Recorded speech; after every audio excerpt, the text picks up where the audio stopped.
¿Por qué no el suicidio? Esta es la pregunta fundamental de la filosofía según el filósofo ateo existencialista Albert Camus. Y en efecto, este es un problema filosófico verdaderamente serio, porque si en verdad la vida no tuviera ningún significado último, sería totalmente absurda. Todo sería vanidad, vacío, neblina y un correr tras el viento. Esto lo notaron claramente los filósofos existencialistas. Todos sabemos que un día vamos a morir, sabemos que es ineludible y a todos nos tocará. Y como si eso fuera poco, la cosmología física predice que el universo también llegará un día a su fin. Los científicos hablan de una muerte térmica del universo, un Big Freeze, en el cual no habrá ni más luz, ni calor, ni energía, ni vida. La materia colapsará y las estrellas se consumirán. Las condiciones que permiten que haya vida en nuestro universo tienen fecha de caducidad. Todo se acabará. Cuando consideramos seriamente las implicaciones existenciales de la muerte cósmica y de la muerte individual, no podemos menos que plantearnos urgentemente preguntas últimas, tales como ¿para qué estoy aquí? ¿Estamos aquí por algún propósito o misión? ¿Qué o quién soy en última instancia? ¿Cuánto vale mi vida? ¿Azar o diseño? ¿Acaba todo en una tumba? ¿O alguien me espera al otro lado? Cada cosmovisión responderá a estas preguntas de maneras distintas. Pero ¿cuál de ellas tiene razón? ¿Cuál podría ser el sentido objetivo de la vida? Si el materialismo es cierto, entonces somos el resultado de un accidente cósmico súper fortuito. Nadie nos creó, nadie nos esperaba. Como consecuencia, no tenemos obligaciones morales objetivas. El mundo es un juego sin reglas.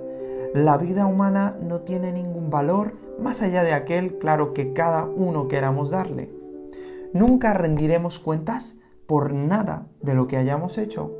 Dará igual qué clase de vida hayamos vivido, si la de Hitler o si la de Teresa de Calcuta. Porque en definitiva, todos nuestros esfuerzos, luchas diarias y todo nuestro sufrimiento en este planeta no tienen ningún significado último en absoluto. El universo es indiferente a nosotros. Acabaremos en una tumba y todo lo que conocemos terminará. Solo es una cuestión de tiempo. Como observó Jean-Paul Sartre, algunas horas o algunos años no hacen diferencia alguna una vez que se ha perdido la eternidad. Esta es, pues, la perspectiva esperanzadora y alentadora, nótese la ironía, con la que nos deja el materialismo. Una vida sin significado, sin valor y sin propósito últimos. Pero, ¿qué pasaría? ¿Qué pasaría si el teísmo es verdad? ¿Cómo la existencia de Dios y de un más allá cambiaría la respuesta a la pregunta del significado último? Las implicaciones serían enormes. Si el teísmo es verdad, venimos de Dios. Él es la fuente y la razón de nuestra existencia. Significa que somos de Dios. El universo y cada partícula que lo forma le pertenecen. Significa que existimos para Dios. Somos parte de su plan. Él deseaba que llegáramos a existir y nuestras vidas tienen un propósito objetivo.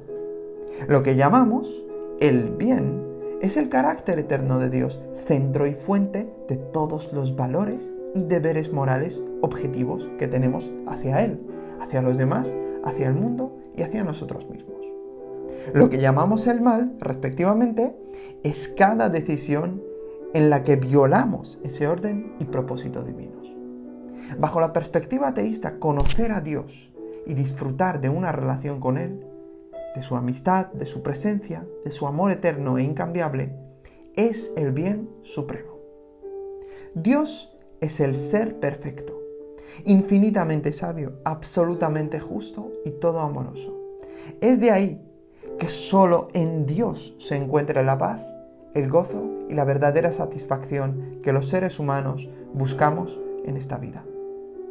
Bajo esta misma perspectiva, la muerte no es el final, hay más. hay mucho más. Quizá ahora te preguntes, pero ¿cómo puedo saber si esto es verdad? ¿Es que hay buenas razones para creer que el teísmo es cierto? Y si es así, ¿cuál de ellos? ¿Un teísmo donde hay un Dios perfecto pero que nunca se ha revelado a los seres humanos? ¿O quizá alguna de las religiones monoteístas?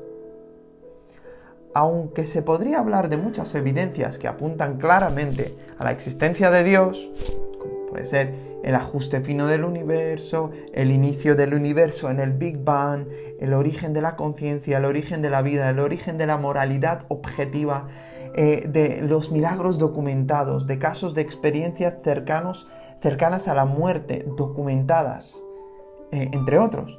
Yo creo que el argumento a favor de la resurrección de Jesús de Nazaret, que está basado en evidencias históricas sólidas, podría responder a todas las preguntas del párrafo anterior a la vez. Si la resurrección no ha ocurrido, el cristianismo se cae. Si ha ocurrido, es la confirmación definitiva, no solo de la identidad y del mensaje de Jesús, sino de la existencia misma de Dios, del Dios de Israel, Yahweh. Como decía el apóstol Pablo, si Cristo no resucitó, vana es entonces nuestra predicación, vana es también vuestra fe. Resulta que hay un consenso prácticamente universal entre los investigadores especializados en el estudio del Jesús histórico, no solo en que Jesús existió, sino en que además tuvo un grupo de seguidores, que llevó a cabo un ministerio de milagros y exorcismos, que fue acusado y juzgado por un cargo de blasfemia, que sufrió y fue condenado a muerte por Poncio Pilato, y que murió por crucifixión. Su muerte por crucifixión es un hecho histórico atestiguado por demasiadas fuentes de la antigüedad y por ello se hace innegable para cualquier historiador especializado en el Nuevo Testamento. Pero es que, además, hay más de una docena de hechos relacionados con la resurrección de Jesús, respaldados por múltiples fuentes independientes y establecidos como históricos por la mayoría de los investigadores críticos. Es muy difícil negar cada uno de ellos, y lo increíble es que en conjunto estos hechos forman una evidencia enorme a favor de la resurrección de Jesús. Veamos al menos 4 de ellos. Primero, después de su crucifixión, Jesús fue sepultado por José de Arimatea, miembro del Sanedrín judío. Segundo, 3 días después de su sepultura, la tumba de Jesús fue hallada vacía por un grupo de sus seguidoras. Tercero, los discípulos de Jesús experimentaron apariciones de Jesús tras su muerte en la cruz. Estas apariciones sucedieron en multitud de ocasiones y en circunstancias diferentes. Se daban tanto a nivel grupal como a nivel individual. Y 4. Los discípulos originales creyeron que Jesús había sido resucitado por Dios, y esto a pesar de tener toda predisposición en contra de ello. Ha habido multitud de intentos de explicar estos hechos de manera separada o aislada. El hecho es que todas las hipótesis propuestas por eruditos críticos desde hace más de 200 años hasta nuestros días han caído en descrédito y han sido rechazados por los expertos, aun siendo muchos de ellos escépticos. Como si esto fuera poco, no existe ninguna explicación naturalista de estos hechos históricos considerados en su conjunto. Así, si la existencia de Dios es siquiera posible, la mejor explicación de estos 4 hechos es que el Dios de Israel ha resucitado a Jesús de Nazaret de la muerte. El peso de esta evidencia histórica de la resurrección de Jesús está precisamente en sus implicaciones. Dios existe, y la resurrección de Jesús es la vindicación por parte de Dios de las pretensiones radicales de divinidad que Jesús había hecho a lo largo de todo su ministerio, hasta el día en que fue juzgado por blasfemia, por su pretensión divina, y crucificado por los romanos. La resurrección es, pues, la prueba definitiva de la identidad divina de Jesús de Nazaret y la confirmación de la veracidad de todas sus enseñanzas.